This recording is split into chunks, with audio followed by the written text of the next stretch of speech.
Hi friends, welcome to Madhu smart tutorial. Friends, ఇప్పుడు general knowledge and current affairs గురించి కొన్ని important bits discuss చేసుకుందాం. First one, భారత సైన్యం రష్యా నుంచి కొనుగోలు చేయాలని నిర్ణయించిన అదనపు క్షిపణి వ్యవస్థ పేరు ఏమిటి? సమాధానం డి, S-400. S-400 క్షిపణి వ్యవస్థ ఏ రకానికి చెందినది? సమాధానం సి, ఉపరితలం నుండి గాలి, సర్ఫేస్ టు ఎయిర్. 5 S-400 వ్యవస్థల కొనుగోలు కోసం భారత ప్రభుత్వం రష్యాతో ఏ సంవత్సరంలో ఒప్పందం కుదుర్చుకుంది? సమాధానం సి, 2018లో. ఇప్పటికే 2018 ఒప్పందంలో భాగంగా రష్యా భారత్కి ఎన్ని S-400 వ్యవస్థలను అప్పగించింది? సమాధానం బి, 3. నోబెల్ బహుమతిని మొదటిసారిగా ఎన్ని రంగాలలో ప్రదానం చేశారు? సమాధానం బి, 5. నోబెల్ బహుమతిని పొందిన తొలి భారతీయుడు ఎవరు? సమాధానం C, Rabindranath Tagore. Alfred Nobel వీలునామాలో లేకపోయినా తరువాత చేర్చబడిన నోబెల్ బహుమతి విభాగం ఏది? సమాధానం సి, అర్థశాస్త్రం.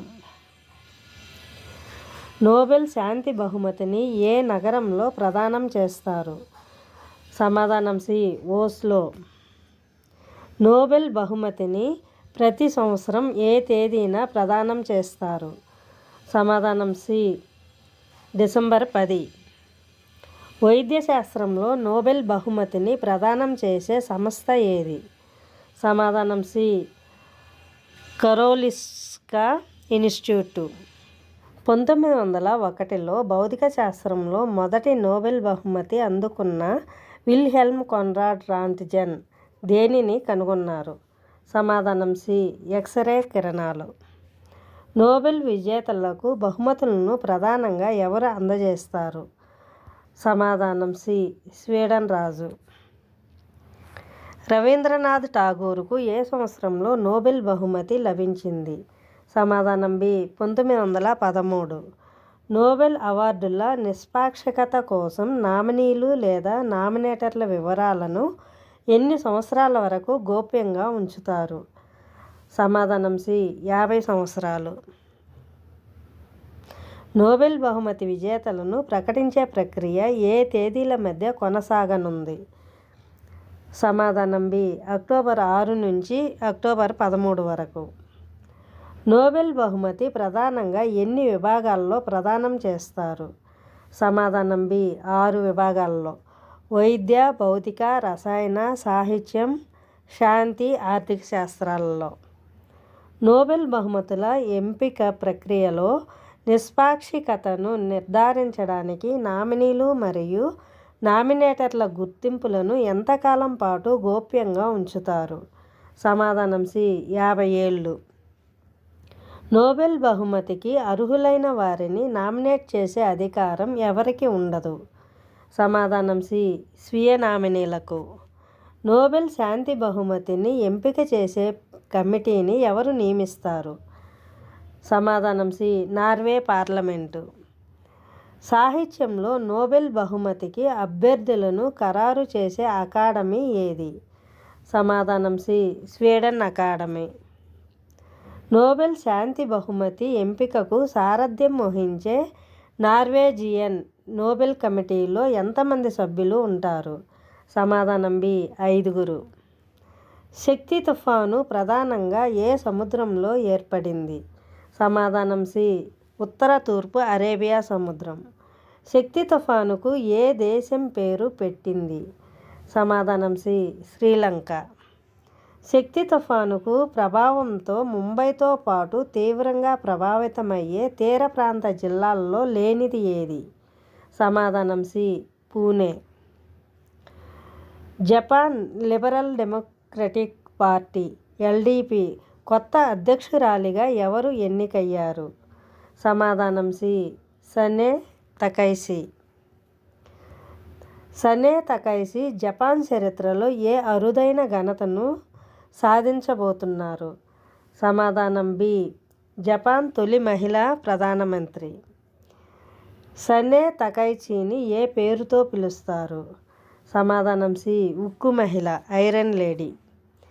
జపాన్లో ఏ నియమం ప్రకారం మెజారిటీ పార్టీ అధినేత తదుపరి ప్రధానమంత్రి అవుతారు? సమాధానం సి. జపాన్ రాజ్యాంగ నియమం ప్రకారం. మీరాబాయి చాను రజిత పథకం సాధించిన ప్రపంచ ఛాంపియన్షిప్ పోటీలు ఏ దేశంలో జరిగాయి? సమాధానం సి. నార్వే. ప్రస్తుత ఛాంపియన్షిప్లో కొత్త ప్రపంచ రికార్డుతో పాటు స్వర్ణ పథకం గెలుచుకున్న రీ సాంగ్ గుమ్ ఏ దేశానికి చెందినవారు? సమాధానం డి. ఉత్తర కొరియా. మీరాబాయి చాను గతంలో ఏ సంవత్సరంలో ప్రపంచ ఛాంపియన్షిప్ స్వర్ణ పథకం గెలుచుకుంది? సమాధానం బి. 2017. మీరాబాయి చాను కోచ్ ఎవరు? సమాధానం B. Vijay Sharma. KL Rahul test క్రికెట్లో ఏకైక ఆటగాడిగా నమోదు చేసిన అరుదైన రికార్డు ఏమిటి? సమాధానం బి. ఒకే క్యాలెండర్ ఇయర్లో సరిగ్గా 100 పరుగులు చేసి 2 సార్లు అవుట్ కావడం. భారత్ వెస్టిండీస్ మధ్య తొలి టెస్ట్ మ్యాచ్ ఏ మైదానంలో జరుగుతుంది? సమాధానం డి. నరేంద్ర మోదీ మైదానం, అహ్మదాబాద్. కేఎల్ రాహుల్ సరిగ్గా 100 పరుగుల వద్ద అవుట్ అయిన ఈ క్యాలెండర్ ఇయర్లోనే మొదటి టెస్టు ఏ జట్టుతో జరిగింది? సమాధానం బి. ఇంగ్లాండ్. టీమిండియా ఇన్నింగ్స్లో కేఎల్ రాహుల్తో పాటు సెంచరీ చేసిన ఇద్దరు ఆటగాళ్లు ఎవరు? సమాధానం సి. ధ్రువ్ జురెల్ మరియు రవీంద్ర జడేజా. టెస్ట్ క్రికెట్ చరిత్రలో ఓవరాల్గా 100 పరుగుల వద్ద సరిగ్గా అవుట్ అయిన 7వ ప్లేయర్గా ఎవరు నిలిచారు? సమాధానం B. KL Rahul. PM SETU పథకం యొక్క పూర్తి పేరు ఏమిటి? సమాధానం B. Pradhan Mantri skilling and employability transformation through upgraded ఐటీఐలు.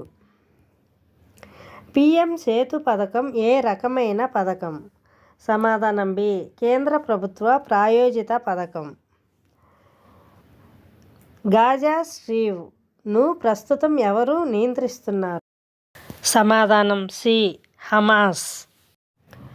Gaza వివాదానికి సంబంధించి భారత్ సాంప్రదాయకంగా మద్దతిచ్చే శాశ్వత పరిష్కార మార్గం ఏది? సమాధానం సి. ద్విరాజ్య పరిష్కారం. గాజా స్ట్రిప్కి సరిహద్దులుగా ఉన్న దేశాలు ఏవి? Answer C. Israel, Egypt. Gaza వివాదంలో డొనాల్డ్ ట్రంప్ ప్రతిపాదించిన శాంతి ప్రణాళికలో ఎన్ని సూత్రాలు ఉన్నాయి? సమాధానం బి. 20 సూత్రాలు ఉన్నాయి. గాజా స్ట్రిప్ ఏ సముద్ర తీరంలో ఉంది? సమాధానం సి. మధ్యధరా సముద్రం.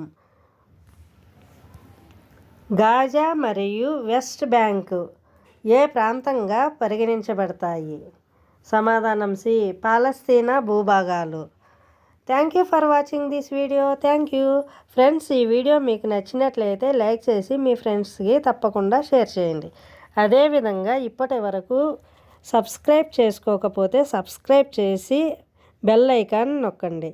నేను పెట్టే ప్రతి ఒక్క వీడియో మీకు నోటిఫికేషన్ రూపంలో వస్తుంది.